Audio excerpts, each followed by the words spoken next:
Salut! Ça y est, le mec, ça fait 2 mois qu'il a pas fait de vidéo et il revient comme ça. Ouais, c'est vrai.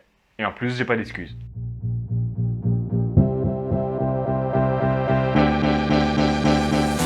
Yo les technophiles, c'est YouMotion. Bienvenue dans cette nouvelle vidéo.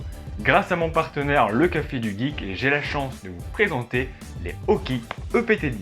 Alors les Oki EPT10 sont des écouteurs intra-auriculaires True Wireless. Ouais, True Wireless parce qu'ils sont 100% sans fil. Avant de parler du produit, eh bien sachez que les écouteurs sont vendus 100 €, ce que je trouve être un très bon prix puisque 100 € ça permet d'avoir un produit quali et ça reste également un prix assez abordable à la portée de tous. Alors les EPT10 font partie de la gamme K-Series de chez OK et cette gamme, eh bien c'est tout simplement le haut de gamme de chez Oki. On peut notamment le remarquer à travers la boîte. Franchement, le design de la boîte est super cool. Voilà, c'est tout en simplicité, mais c'est super efficace. Franchement, je la trouve très jolie. A few moments later. Par contre, c'est vraiment chiant à ouvrir. Alors à l'intérieur de la boîte, on retrouve bien entendu le boîtier et les écouteurs. Mais on retrouve également divers embouts de tailles différentes. Tout simplement pour pouvoir adapter les écouteurs à vos oreilles.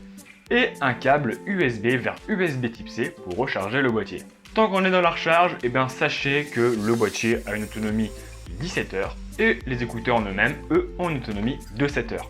Ce qui fait un total boîtier plus écouteurs de 24 heures d'autonomie, ce qui est franchement très bien pour des écouteurs True Wireless. À titre de comparaison, les AirPods d'Apple et les AirBuds de Samsung offrent une autonomie équivalente. Et petite subtilité, le boîtier est compatible charge sans fil, donc si vous avez un smartphone équipé de la charge sans fil inversée, c'est super, vous pourrez recharger le boîtier avec votre smartphone. Avant de s'attaquer aux écouteurs, on va parler du boîtier. Honnêtement, le design est fort sympathique. On a un boîtier comme ça en forme circulaire que je trouve franchement cool. Je trouve la forme du boîtier assez cool, tout simplement parce que ça se démarque des autres boîtiers d'écouteurs sans fil. Le boîtier est tout en plastique, ça c'est un petit peu dommage, j'aurais bien voulu que ce soit en métal. Mais plastique est de bonne qualité, franchement la sensation en main est agréable. On a un petit revêtement un petit peu façon gomme, ce que je trouve très sympathique. D'ailleurs, tant qu'on parle de gomme, le système d'ouverture se fait comme ça en tournant, ce que je trouve assez marrant, puisque ça me fait penser aux gommes, vous savez, qu'on a quand on est en primaire ou au collège. Attendez, je viens de dire ça? Attendez, les mecs qui sont au lycée ou en études supérieures et qui ont ces gommes-là, ils vont me défoncer dans les commentaires. Après, je vous laisse juger par vous-même du design et du boîtier, mais moi personnellement, j'aime beaucoup, je trouve que ça fait franchement très premium. À l'intérieur du boîtier, on retrouve les deux écouteurs qui sont aimantés dans la boîte. Au niveau qualité de fabrication des matériaux et d'assemblage, c'est au même niveau que le boîtier, donc franchement c'est très bien. Il n'y a pas à chipoter, les écouteurs sont de bonne qualité et sont très bien assemblés. C'est vrai qu'au premier abord, les écouteurs peuvent paraître un petit peu encombrants, mais en réalité, ils épousent parfaitement la forme de l'oreille. Alors je vais pas vous cacher que ça fait 1 an que j'utilise un casque et que je n'utilise plus du tout d'écouteurs. Ceci étant, moi j'aime beaucoup les écouteurs intra-auriculaires, ce qui fait donc que je me suis super rapidement habitué à ces écouteurs. Si vous aimez les intra-auriculaires, franchement ceux-là sont vraiment bien. Ils se mettent parfaitement bien dans l'oreille, ils tiennent bien en place et ils sont assez confortables. Voilà, honnêtement, ils s'oublient assez vite une fois dans les oreilles. La question qu'on peut se poser, c'est comment fonctionnent ces écouteurs? Est-ce qu'il y a des boutons ou autre? En réalité, chaque écouteur est équipé d'une zone tactile.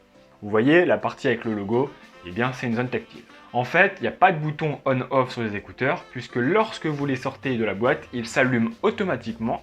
Et lorsque vous les remettez dans la boîte, ils s'éteignent automatiquement. Bref, ce système on-off, lorsqu'on les met et qu'on les range dans la boîte, c'est franchement super pratique et au quotidien, c'est très agréable. Alors, à quoi servent les zones tactiles sur les écouteurs? Tout simplement, si vous appuyez une fois sur l'un des écouteurs, la chanson se mettra en pause ou en play, tout simplement. Si quelqu'un vous appelle, vous pourrez tout simplement décrocher ou raccrocher. D'ailleurs, les écouteurs sont équipés d'un micro. Bon, le micro n'est pas d'une qualité exceptionnelle, mais ça reste tout à fait correct pour passer un appel. Si vous appuyez 2 fois sur le bouton de droite, ça passera à la chanson suivante. 2 fois sur l'oreille gauche, ça passera à la chanson précédente. Si vous appuyez 3 fois sur n'importe lequel des écouteurs, ça activera Siri ou Google Assistant. Et ça, c'est franchement cool de pouvoir faire appel à l'assistant depuis les écouteurs, tout simplement. Et si vous restez longtemps appuyé sur l'écouteur droit, ça augmentera le volume. Si vous restez longtemps appuyé sur l'écouteur gauche, ça baissera le volume. Donc franchement, c'est une gestuelle qui s'apprend très vite et qui est franchement très agréable à utiliser. En termes de qualité sonore et de puissance sonore, eh bien c'est franchement très bien. Alors niveau puissance sonore, il n'y a rien à dire, c'est franchement très puissant. Donc à ce niveau-là, vous n'aurez même pas besoin de mettre la musique à fond pour bien entendre votre musique. En termes de qualité sonore, c'est très bien, c'est pas non plus excellent, mais ça reste très bien. On a des basses qui sont bien présentes, des aigus très détaillés. Le seul petit bémol, c'est au niveau des médiums. On a les sons graves, on a les sons médiums et les sons aigus. Et le problème, c'est que les médiums, ils sont un peu en retrait. Et c'est un petit peu dommage parce que c'est principalement là où se situent les voix dans une musique ou dans un film. Après, ça reste du détail. Dans l'ensemble, le son est très bon et reste bien équilibré. Après, c'est mon avis personnel, peut-être que ça ne vous dérangera absolument pas. Si vous êtes audiophile et que vous cherchez un son avec une haute fidélité, c'est pas forcément vers ce genre d'écouteurs qu'il faut se tourner. Par contre, si vous êtes une personne lambda, eh bien ces écouteurs font très bien le travail. Honnêtement, si je dois donner mon avis sur ces écouteurs, ils sont franchement excellents. À part ce petit défaut de son, eh bien les écouteurs font très bien le travail.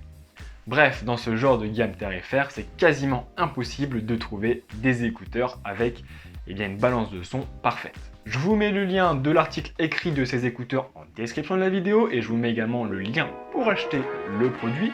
On se retrouve très vite pour une nouvelle vidéo. C'était Dmotion. Salut à tous.